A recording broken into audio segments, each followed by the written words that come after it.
I shared a TikTok and reel last week on how to deal with curveballs in presentations, aka how to manage when we get asked unexpected things when we're presenting.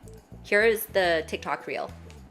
I don't know off the top of my head, but let's talk through it. Give me more context. Ooh, I need to think about this one. Give me a moment. Anyone else have feedback? That is a great question that deserves a great answer. Let me get back to you. Right, you're saying, what if this happened instead? How could that be? So it's about building this confident base from within. And this confident base comes with our ability to be well prepared for our material, be well prepared beforehand on what we're presenting and the goals and the intention of our presentation, of course. Be well prepared as best as we can on the crowd, doing some research on the demographics and crowd that we're about to present to. And also when we enter the presentation, breaking that fourth wall initially, not being scared to read the crowd, sense the crowd, maybe even chit-chatting a little bit with the crowd before the presentation starts. Instead of being very fearful of the crowd and wanting to just get it over with and seeing them all in their underwear and ignoring them, they can feel that. We want to allow ourselves to relax into being conscious about the crowd, being able to observe the crowd. And the more we can do that initially, then it's going to allow us to be able to flow naturally throughout it, because we relax and they relax. And when we relax, we allow our genuine, authentic self to come out too. So in order for us to flow through everything and be able to address mishaps without freaking out, it goes back to that base. And the base is this blend of nonchalance, authenticity, and also strategy, honed authenticity. It's really this ability to be aware and conscious and very observant of the crowd, but not overthinking on them. We're only observing the crowd. We're only observing and being conscious of the crowd so that it helps us. We're the ones that are presenting. Our observation of them is only to help us.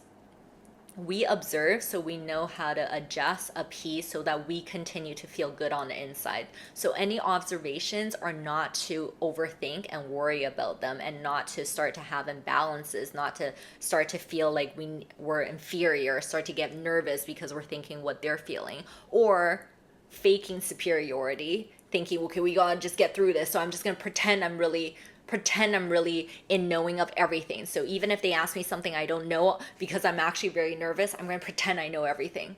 No, they can all feel that.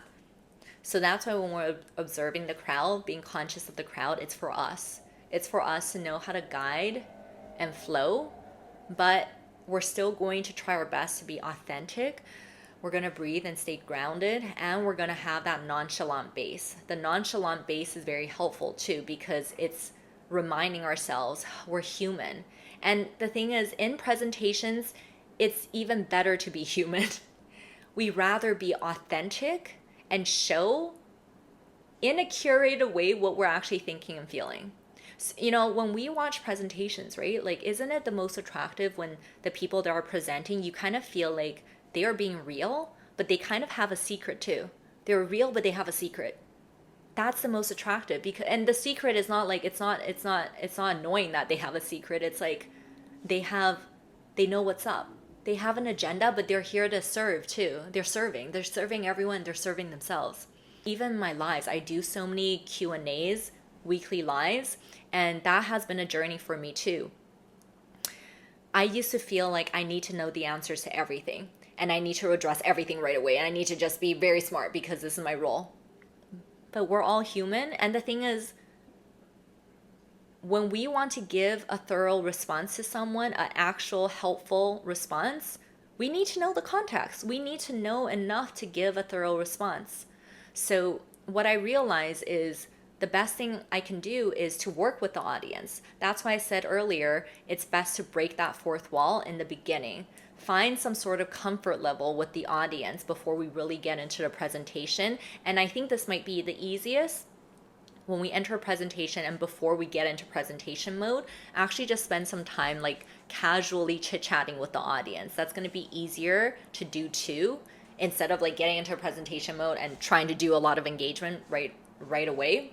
So try to just, so like for example, my lives, I'll just have some casual conversations before I get into my Q&A or before I get into whatever talk I'm doing that day.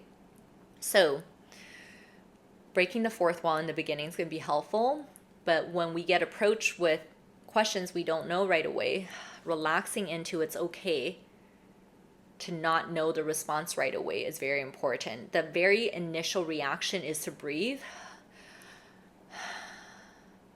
relax, and then it's about being curious, seeing it as an opportunity. If we're well prepared for the presentation beforehand already, and even if we have gaps in our understanding, we will be able to treat that situation, that unexpected moment, with confidence because we know we were well versed. So even if there are gaps, we are excited to fill the gaps. So that way, we can address with the audience by trying to work with them on it, get more context from them, and honestly, most of the time, that will be enough. If we can relax into it's okay, it's fine, but now I'm going to talk to the audience. Tell me more about what you're asking, or can you present it in another way, or I'm kind of understanding what you're saying. I think what you're trying to say is this and this. Am I right? Okay, then fill me in on this area. Working with the audience directly, and whoever asked the question, in that moment, if you're feeling nervous, you can block out the rest of the people for now and just hone in on them. Pretend it's just a conversation between you and them, and pretend you guys are friends.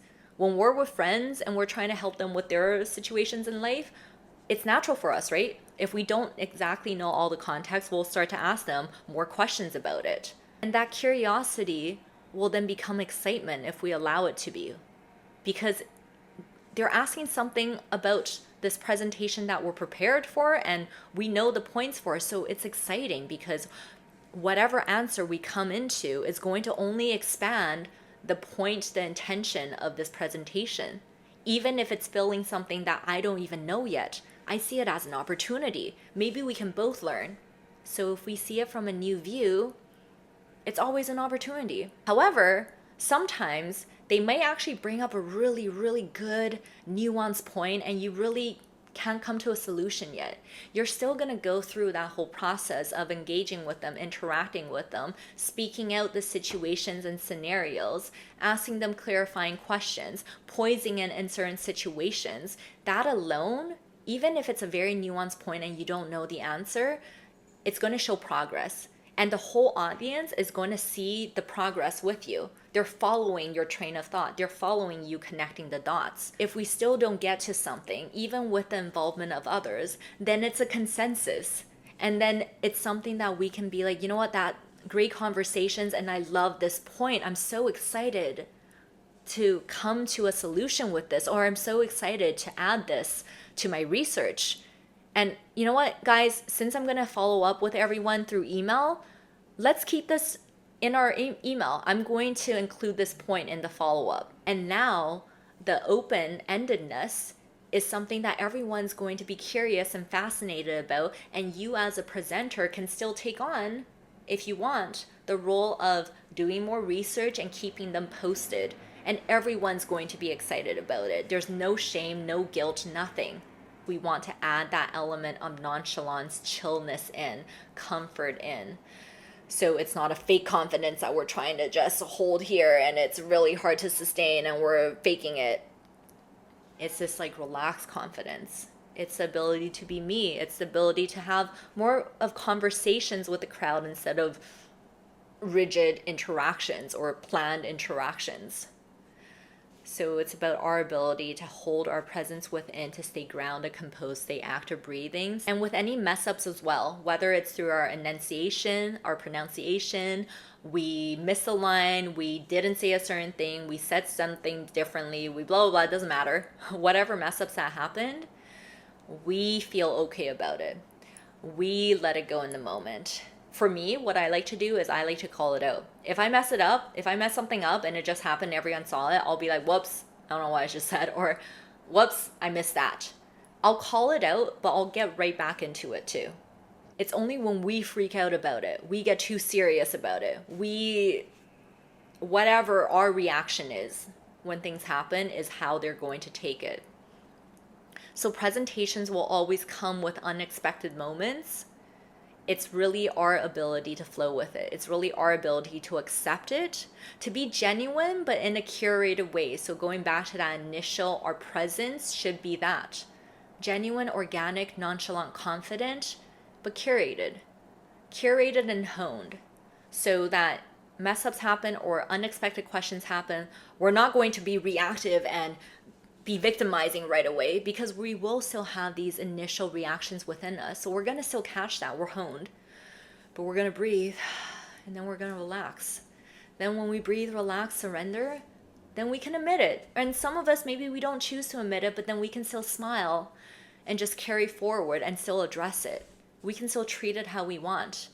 But it's that ability in the initial moment to be able to relax with it first, be nonchalant with it first, and always still have a confident base. Vulnerability with confidence. That's what I like to do in presentations. The more I can just be vulnerable and confident at the same time, then I can sustain it more. I can feel good more. And besides nonchalance and vulnerability, like I was saying earlier, curiosity is the name of the game. Get curious.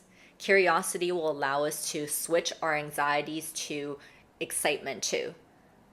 Whatever is going on, that unexpected moment arises, we breathe, we let go, and we get curious first. We don't freak out, we get curious.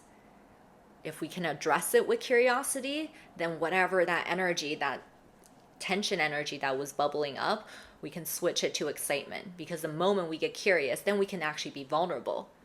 But vulnerable with still confidence. That comes with that curiosity. Because I'm not freaking out, I'm curious. That curious carries a confidence. We're not scared. Why would we be scared? You're bringing up something that I didn't think of it that way. Or you know what? I didn't even think of that in my research, but wow, that's a great point. Wait, tell me more. Let me hear more about what you're asking. We can come to an answer together. Wow, thank you for sharing that. Like, that's really expanding my views. Oh, you know what? Actually, no. I know how we can get to that answer. ABC, what I was saying earlier, that speaks to your point. That's a very nuanced point, but I love that.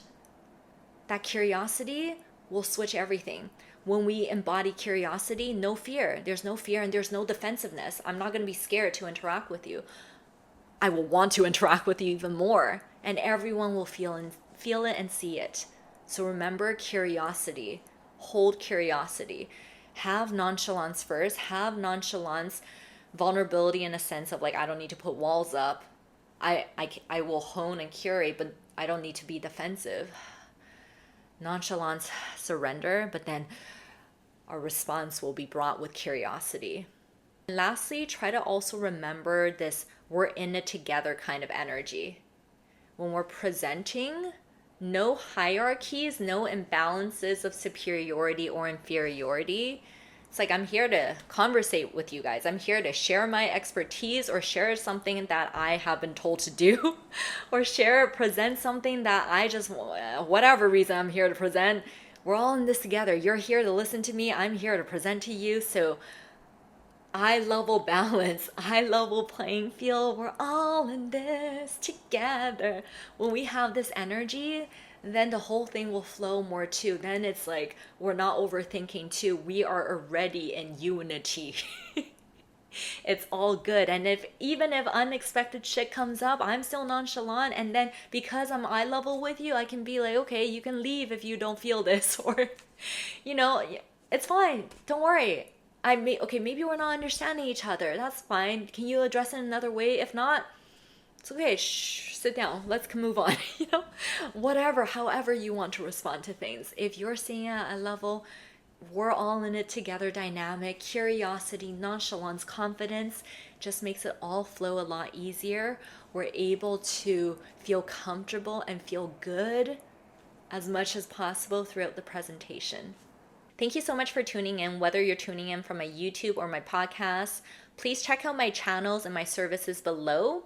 You guys can book one-on-one coaching with me. You guys can jump on my weekly live streams on Instagram and TikTok where I do talks and Q&As. I'm also launching my scripts program this month, where I'm going to give you guys different scripts in soft, sharp, or playful responses for common life situations. And the first series is going to be on professional boundaries. So if you're someone that has a hard time communicating boundaries at the workplace, you'll love this program. In every series, I give you guys video examples, I give you guys text, and I give you guys a how-to. The reason why I give you guys different emotional and expressional responses is because we all have different personalities, we all express ourselves differently, and that also fluctuates depending on the context that we're in and the people that we're engaging with. So it's a whole package. You're gonna have everything you need for dealing with different interactions and different life situations. And again, the first one is going to be on workplace boundaries. So you guys can sign up for my emails. It's in the description below to be notified. And remember, when in doubt, just gotta see things from a new view. We just gotta see things from a new view. I'll see you guys next time. Bye.